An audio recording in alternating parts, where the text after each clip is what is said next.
perkuliahan kita di pagi hari ini. Sebelum saya masuk memberikan materi, saya akan mengabsen terlebih dahulu ya. Bagi nama-nama yang disebutkan, mohon harap bersuara. Evi Rufiani, Indah Aneria, ya, Lisnawati, Ismayani, Rubema Daweti, Yayan Sundari, Umadani, dan Muhammad Zaini. Hari ini hadir semua ya. Baiklah, sebelum saya menyampaikan materi, saya akan menjelaskan capaian pembelajaran untuk mata kuliah kita hari ini adalah mata kuliah hukum perdata ya. Jadi capaian pembelajaran untuk mata kuliah ini yang pertama adalah mahasiswa mampu merumuskan ide secara logis ya, kritis dan argumentatif di bidang hukum positif Indonesia ya, serta mengkomunikasikannya secara lisan ataupun tulisan dalam lingkup akademik ya. Nah, itu yang capaian pembelajaran yang pertama.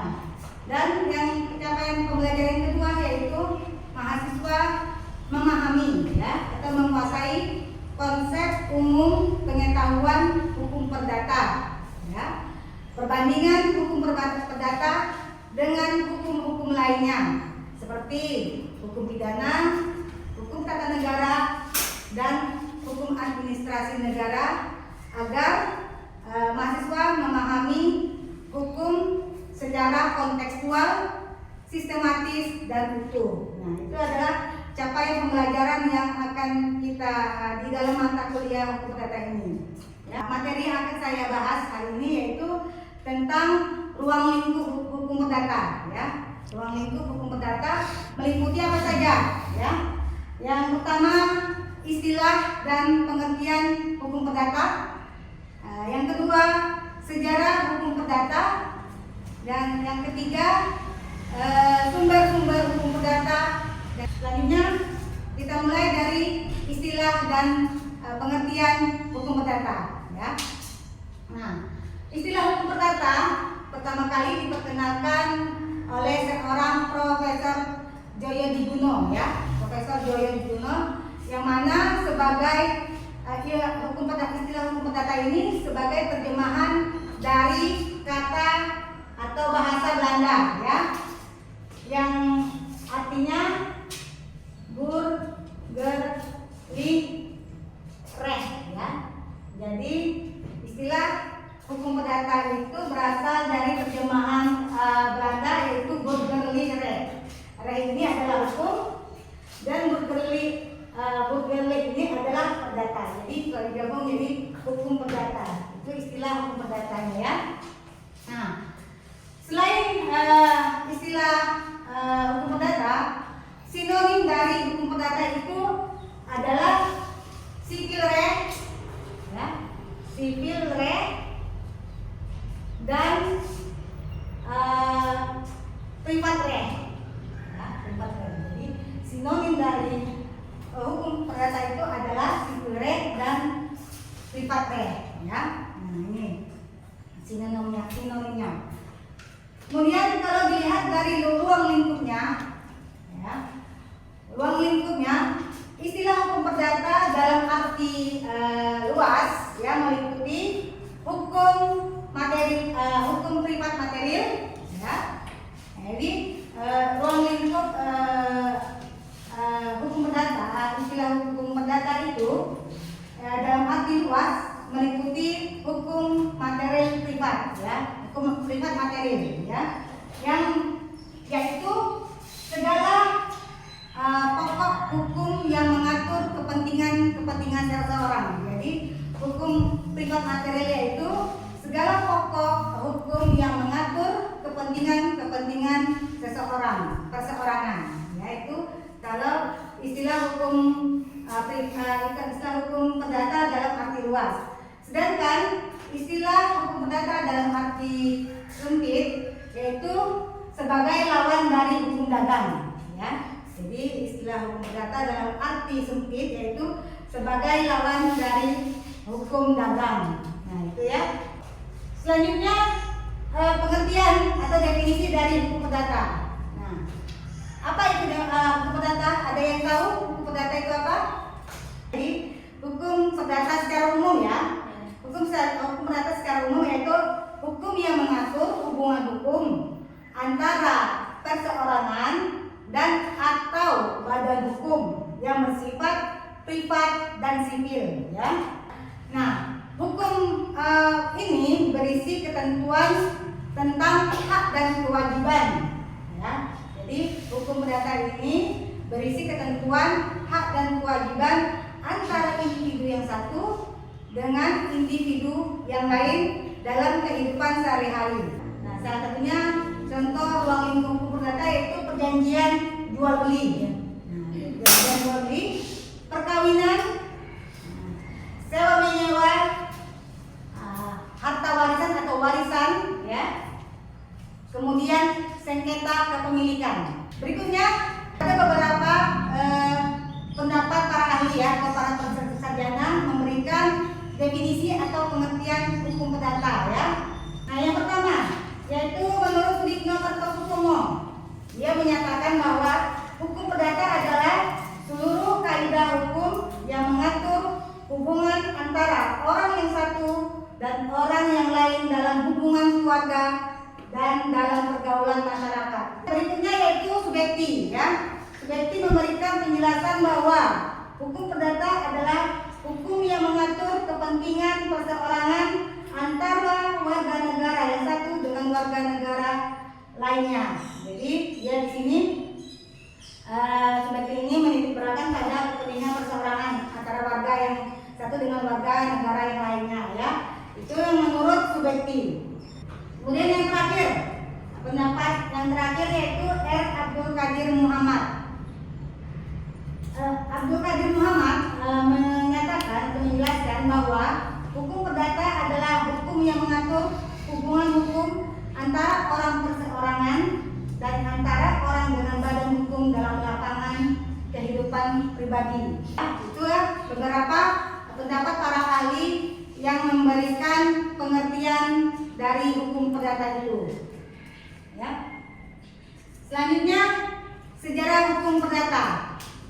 Secara singkat, hukum perdata Indonesia ini bersumber dari hukum Eropa, khususnya hukum perdata Belanda yang berlaku pada masa kolonial Belanda, ataupun bersumber dari hukum Belanda. Kalau hukum perdata berarti perdatanya Belanda, ya. Nah, bagaimana perjalanan sejarahnya? Dimulai pada tahun 1848, ya. Di tahun 1848 diberlakukannya Burgerlijk Wetboek atau BW, ya. Ini adalah buku perdata Belanda, ya. Undang-undang Burgerlijk Wetboek, ya. Atau BW, ya. Atau yang lazimnya biasa disebut dengan Kitab Undang-Undang Hukum Perdata atau KUHP kita singkat, ya. Dan diberlakukan dari tahun 1848 ini BW atau KUH perdata ini diberlakukan di Belanda. Nah, kemudian di tahun 1848 sampai di tahun 1942 BW atau KUH perdata ini diterapkan di Hindia Belanda atau yang kita ketahui yaitu Indonesia. Jadi pada zaman dulu itu masih memakai namanya Hindia Belanda, ya. Jadi sekarang baru setelah mereka barulah namanya diubah menjadi Indonesia. Nah, kemudian pasca kemerdekaan berdasarkan pasal 2 Aturan Peralihan Undang-Undang Dasar 1945 di pasca kemerdekaan hukum perdata tetap berlaku selama belum ada pengganti undang-undang yang baru, ya. Maka KUH perdata atau BW ini tetap berlaku sepanjang belum ada pengganti undang-undangnya, ya. Selanjutnya sumber hukum perdata. Apa maksud dari sumber hukum itu? Ada yang tahu arti dari sumber hukum? Ya. Jadi sumber hukum adalah asal mula hukum perdata atau tempat hukum perdata ditemukan, ya. Asal mula, ya, menunjuk pada sejarah dan pembentuknya. Jadi asal mula tadi itu dia menunjukkan pada sejarah dan pembentukannya. Sedangkan tempat ditemukannya itu merujuk atau menunjuk pada rumusan-rumusan tersebut dimuat. Rumusan-rumusan mungkin undang-undangnya atau pasal-pasalnya ditemukan dan dapat dibaca. Jadi tempat itu merujuk pada rumusan-rumusan tersebut dimuat, ditemukan dan dapat dibaca. Nah, itu sumber maksud dari sumber hukum itu, ya. Kemudian menurut sumber hukum, ya, sumber hukum perdata menurut Polmar, ya. Polmar ini adalah salah seorang sarjana hukum di bidang perdata. Jadi Polmar ini membagi, ya, sumber hukum perdata ini menjadi 4 macam, ya. Jadi menurut Polmar, sumber hukum perdata ini dia dibagi menjadi 4 macam. Yang pertama yaitu KUH perdata, ya. KUH perdata yang pertama, ya. KUH perdata. Yang kedua adalah jurisprudensi, ya. Jurisprudensi.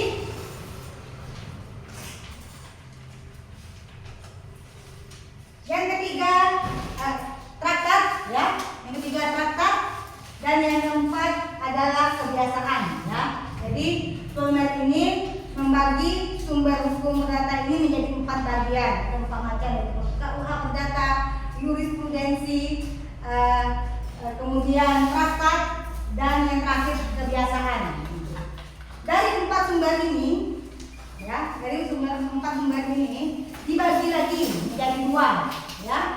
Dibagi lagi menjadi 2, yaitu sumber hukum tertulis dan sumber hukum tidak tertulis. Jadi, ya, dari 4 sumber ini dibagi lagi, ya, menjadi sumber hukum tertulis dan sumber hukum tidak tertulis. Nah, apa saja sumber hukum perdata yang tertulis itu, ya? Sumber-sumber hukum perdata yang tertulis itu apa saja? Yaitu yang pertama tadi, kitab undang-undang hukum perdata atau DW, ya. Kemudian undang-undang khusus, ya, perdata terkait dengan perdata ini, ya. Undang-undang khusus seperti undang-undang perkawinan, ya.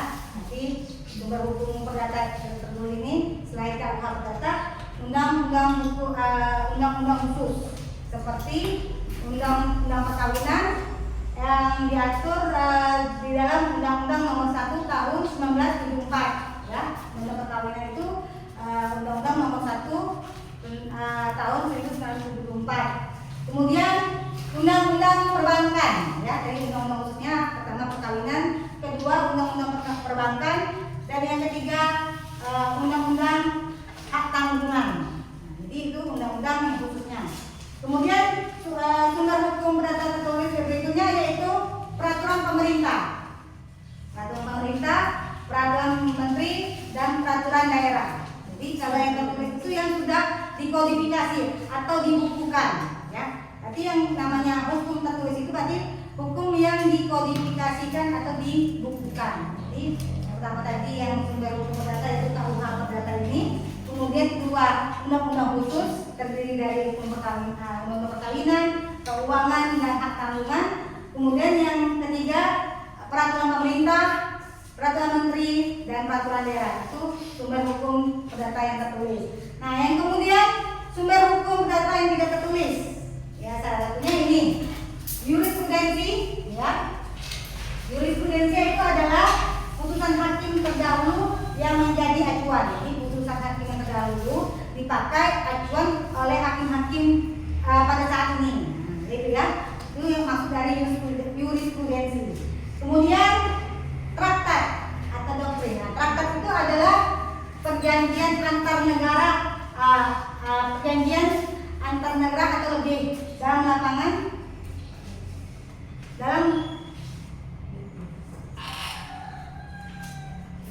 lapangan hukum perdata ya. Jadi kalau traktat itu adalah perjanjian antar negara satu atau lebih dalam lapangan hukum perdata ya. Itu traktat. Kemudian kebiasaan ya, sumber hukum tidak tertulis. Yang berikutnya adalah kebiasaan ya, yaitu kita sebut biasanya kebiasaan itu adalah hukum adat, jadi kebiasaan yang terjadi dalam kehidupan masyarakat ya. Jadi kebiasaan itu bisa dikatakan sumber hukum perdata tidak tertulis ya. Jadi itulah beberapa sumber-sumber hukum yang ada di dalam hukum perdata ini. Nah, kalau hukum perdata kita kaitkan dengan moderasi beragama, itu bisa kita lihat pada perjanjian perkawinan ya. Nah, di dalam hukum perdata, perjanjian perkawinan itu dapat dibuat untuk mengatur hak dan kewajiban suami istri ya. Nah, sedangkan dengan moderasi beragama, perjanjian perkawinan itu dapat dibuat dengan mempertimbangkan nilai-nilai agama yang dianut oleh suami istri itu ya. Nah, kesimpulannya kita ketahui bahwa hukum perdata itu ya, berarti mengatur hubungan antara perorangan ya ataupun badan hukum ya, yang mengatur tentang ketentuan hak dan kewajiban seseorang ya, yang satu dengan seseorang yang lain ya dalam hal kehidupan sehari-hari ya. Nah, itulah penjelasan yang dapat saya sampaikan. Sebelum ditutup, saya minta tugas yang telah saya berikan pada pertemuan sebelumnya.